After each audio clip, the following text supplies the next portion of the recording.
She Hulk Attorney at Law का एपिसोड 3 आ गया है और उसी के साथ मैं भी आ गया उसका ब्रेकडाउन लेके। बड़ा दिल मार के आया हूँ यार, क्योंकि मुझे ये एपिसोड बिल्कुल अच्छा नहीं लगा। सबसे पहले तो एलिफेंट इन द रूम को डिस्कस कर लेते हैं कि यार इस एपिसोड की सीजीआई बहुत ऑफ थी। मुझे सीजीआई बहुत ढीली लगी है इस एपिसोड की। एपिसोड 1 जिस लेवल पे था 2 थोड़ा नीचे और 3 तो like touch to rock bottom. She Hulk की सीजीआई तो बहुत ही गंदी थी। फिर भी हम आ गए हैं ब्रेकडाउन लेके। आई नो मैं भी इसके लिए बहुत लेट हो चुका हूँ। तो अगर आपके पास भी किसी भी वक्त दुनिया में हर जगह जाने की पावर है फिर भी आप लेट हो गए हैं, तो बिना लेट हुए बढ़ते हैं वीडियो की जाने। वेलकम टू अच्छा, एपिसोड स्टार्ट होता है जहां पे एपिसोड 1 खत्म हुआ था। यानी कि शी हल्क को पता चलता है कि एमिल ब्लॉन्स्की कुछ दिन पहले अबोमिनेशन बन के कहीं लड़ रहा था, तो वो उसके पास जाती है काफी गुस्से में, उसको जाके बोलती है कि ये क्या तरीका, तुमने मुझे बोला था तुम अबोमिनेशन बनना नहीं चाहते, तो ये क्या सीन है। तो बोलता है कि मैंने ये नहीं बोला था कि मैं बनना नहीं चाहता हूँ, ये मेरी चॉइस है कि मैं नहीं बनता हूँ। फिर भी मुझे जबरदस्ती लेके लाया गया था और मुझे जबरदस्ती बनाया गया था अबोमिनेशन। तो पूछती है किसने तुम्हें बनाया था। बोलता है वोंग ने, द सॉर्सरर ऑफ सुप्रीम, 11 साल से लाइब्रेरियन था। पूरी डिटेल है भाई, उसका बायो दिया हुआ है वोंग ने पूरा अपना। और जब शी हल्क ब्लॉन्स्की को मिलके निकलती है वहां से, तो रिपोर्टर उससे पूछ रहे होते हैं कि,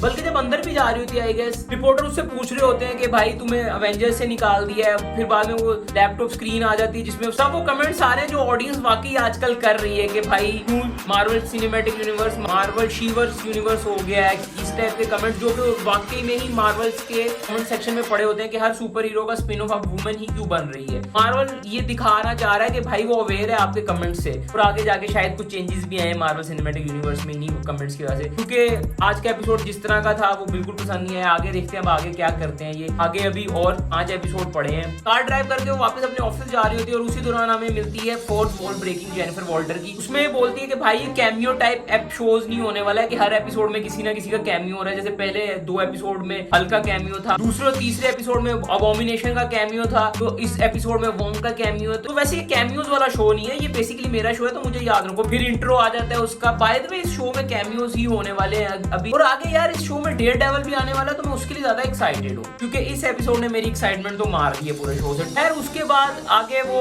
वोंग को ईमेल वगैरह करती है, वोंग आ जाता है। वोंग उसको बोलता है बिल्कुल सच में ऐसा ही था, मैं उसको जबरदस्ती ले गया था क्योंकि मैं हूँ सॉर्सरर ऑफ सुप्रीम और मुझे प्रैक्टिस करनी है ताकि अगर कोई खुदा ना खास्ता कोई डेंजरस अटैक होता है अर्थ पे तो मैं उसको प्रोटेक्ट करने के लिए रेडी रहूं। लेकिन ब्लॉन्स्की को ही वापस आना था जेल में, तो ब्लॉन्स्की को वापस ले गया। तो शी हल्क बोलती है कि अगर ये सारी चीजें तुम जूरी के सामने बोल दोगे तो बहुत अच्छा रहेगा, तो अपॉइंटमेंट वगैरह सेट कर देती है जूरी के पास आने के लिए। मीनवाइल साथ ही एक और केस चल रहा है, वो बिला वजह चल रहा था यार मैं बता दूं, इस एपिसोड को ना कोर्ट ड्रामा दिखाने की कोशिश की जा रही थी जिसमें वो बहुत बुरे तरीके से फ्लॉप हुए हैं। मेरे हिसाब से अगर best super hero court drama देखना है तो डेयरडेविल पड़ा है हमारे पास। डेयरडेविल 1, 2, 3 बहुत जबरदस्त है कोर्ट ड्रामा के लिए। इसमें कोर्ट ड्रामा दिखाने के चक्कर में फ्लॉप हो गया। दूसरे केस के बारे में तो बात करने की भी जरूरत नहीं है, फजूल था, बिना किसी सर पैर के वो था। आगे जाके मे बी वो कहीं रिलेटेबल हो जाए, लेकिन अभी तो स्टोरी के हिसाब से वो फजूल था क्योंकि बेसिकली पूरा एपिसोड था ये ब्लॉन्स्की को छुड़वाने का। तो हम मेन स्टोरी लाइन पे ही रहते हैं यार। टू बी ऑनेस्ट मुझे ये एपिसोड बिल्कुल पसंद नहीं आया। फिर उसके आगे जाके दे के ब्लॉन्स्की का केस शुरू होता है और वहां पे मार्वल हमारा सबसे बड़ा काटने की कोशिश करते हैं, पर मुझे नहीं लगता हमारा खटा है यार। मैंने जो थ्योरी बताई थी कि ब्लॉन्स्की के जो 7 सोलमेट्स हैं वो थंडरबोल्ट्स हैं, इसमें हमें वो 7.5 उम्र की औरतें दिखती। बोलता है ब्लॉन्स्की के मेरे सोलमेट्स हैं, पर मुझे नहीं लगता है ये वही सोलमेट्स हैं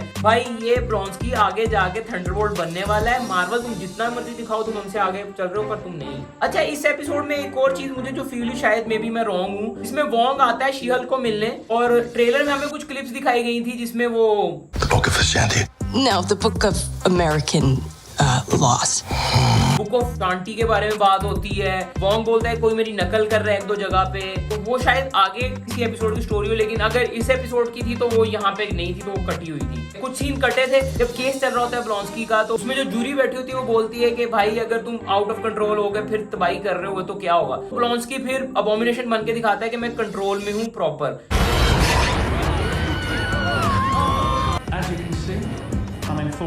तो जिस टाइम में ब्लॉन्स्की अबोमिनेशन बनता है उसका सीजीआई काफी अच्छा था शी हल्क के मुकाबले। शी हल्क का सीजीआई बहुत बुरा था पूरे एपिसोड में। एक और चीज सीजीआई से मुझे याद है कि मुझे ये फील हुआ, शायद आप लोगों को भी फील हुआ, शी हल्क का ना साइज हर एपिसोड में चेंज हो रहा है। सम टाइम वो 7 फीट की हो जाती है, सम टाइम वो 8 फीट की हो जाती है। साइज शी हल्क का ना हमेशा कॉन्ट्रडिक्ट हो रहा है, कभी वो बहुत बड़ी हो रही है, कभी वो बहुत छोटी हो रही है। अबोमिनेशन और जो हल्क है ना उनका साइज ऑलमोस्ट बराबर है, लेकिन जब ब्लॉन्स्की अबोमिनेशन बनता है तो शी हल्क उसके सामने छोटी सी लग रही होती है। साइज की बात करते कहते हैं इसके एंड क्रेडिट सीन पे भी चले जाते हैं जिसमें मेगन स्टाइलिश के साथ वो टॉर्क कर रही होती है। यार लॉन्डो को अच्छी लगी होगी वो सीन, लेकिन मुझे नहीं अच्छा लगा था क्योंकि सीजीआई तो वैसे ही ऑफ था और मेगन स्टाइलिश से थोड़ी सी ही बड़ी लग रही थी उस सीन में भी शी-हल्क। तो वही बात है कि भाई साइज बहुत ऊपर नीचे हो रहा है शी-हल्क का, एडिटिंग में बहुत इशू है। मार्वल के एडिटर सच में तंग पड़े हैं क्योंकि शी-हल्क की हाइट ही नहीं बराबर हो रही हर सीन में यार, मुझे तो नहीं लग रही। अच्छा उसके बाद ले दे के शी-हल्क छुड़वा देती है ब्लॉन्स्की को, के बस ब्लॉन्स्की अब छूट गई। उसके बाद शी-हल्क वापस आ रही होती है और उस पे 4 लोग अटैक करते हैं जो कि है रैकिंग क्रू के। अच्छा उसमें सिर्फ एक सीन मुझे अच्छा लगा कि एक बंदा उसको पीछे जाके पकड़ लेता है और जेनिफर वॉल्टन ऐसे घबराने लगती है, फिर उसको याद आता है मैं तो शी-हल्क हूं, बड़ी हो जाती। वो सीन मुझे अच्छा लगा। बाद में उनको मारती पीटते, वो बेसिकली आए होते हैं उसका खून लेने। अब उनका खून लेने के लिए भाई आगे जाके हमें पता चलेगा कौन है जो शी-हल्क का खून चाह रहा है। बेसिकली काफी लोग जानना चाह रहे हैं कि हल्क की पावर्स कैसे ट्रांसफर हुई शी-हल्क में और वो उसको दोबारा बनाना चाह रहे होंगे, इसीलिए थंडरबोल्ट भी इसके चक्कर में पड़ा होगा। तो यार एक और कैरेक्टर है मेरे दिमाग से, उसका नाम निकल गया है, गेस का लीडर जो हमें इनक्रेडिबल हल्क में मिला था, जिसके दिमाग में इधर चोट लगती है और खून चला जाता है, उसका दिमाग बड़ा हो जाता है। बेसिकली कॉमिक्स बुक्स में एक जगह इन 4 बंदों के ग्रुप का लीडर दी थिंकर या जो भी उसका नाम है वो भी होता है। तो शायद वो भी चाह रहा हो कि शी-हल्क के ब्लड से कैसे वो अपने आप में पावर लाना चाहता हो या और शी-हल्क की तरह हल्क्स बनाना चाह रहे हो। तो वो हमें आगे जाके देखने को मिलेगा कैसे वो हल्क्स बनाएंगे आगे। हल्क तो बनने वाले और क्योंकि थंडरबोल्ट हल्क हैवी होने वाली है। ओवरऑल एपिसोड फारिग था मेरी नजर में, मुझे कुछ अच्छा नहीं लगा एपिसोड में। मैं इस एपिसोड को दे सकता हूँ 2 स्टार। 1 स्टार दे रहा हूँ वो भी सिर्फ इस बेस पे कि ये मार्वल का है। 1 स्टार टाटियाना मस्तानी की एक्टिंग की वजह से, नहीं तो पूरा शो मेरे हिसाब से फारिग था आज का एपिसोड। पहला एपिसोड अच्छा था, दूसरा एपिसोड छोटा था, तीसरा एपिसोड फारिग है। अब चौथा एपिसोड देखते हैं क्या होता है। भाई मुझे कुछ खास नहीं लगा, मैं मार्वल लवर हूँ, लेकिन अगर कोई चीज बुरी लगेगी तो बताऊंगा। और ये प्रोबेबली मेरा फर्स्ट एपिसोड है जिसमें मैं इतना डिसअपॉइंट हुआ। नहीं तो जितनी भी अभी तक मार्वल की सीरीज आई है मैं इतना डिसअपॉइंट किसी एपिसोड में नहीं हुआ, पता नहीं। 2 बार देखा है मैंने यार इसको, कि शायद पहली बार मुझे अच्छा लगा, दूसरी बार देखा फिर मैं बनाने बैठा। दूसरी बार में बैठ के भी मेरा दिल नहीं कर रहा कि मैं आप लोगों के साथ इसकी पूरी स्टोरी का ब्रेक डाउन करूं क्योंकि मुझे इतना फजूल लगा। सो गाइस ये था मेरा शी-हल्क एपिसोड 3 का ब्रेक डाउन। अच्छा लगा है तो लाइक करें, कमेंट करें, शेयर करें, सब्सक्राइब करें and do let me know कि मैं अगले एपिसोड का ब्रेक डाउन बनाऊं कि नहीं बनाऊं। एंजॉय करें, बाय, टेक केयर, प्लीज।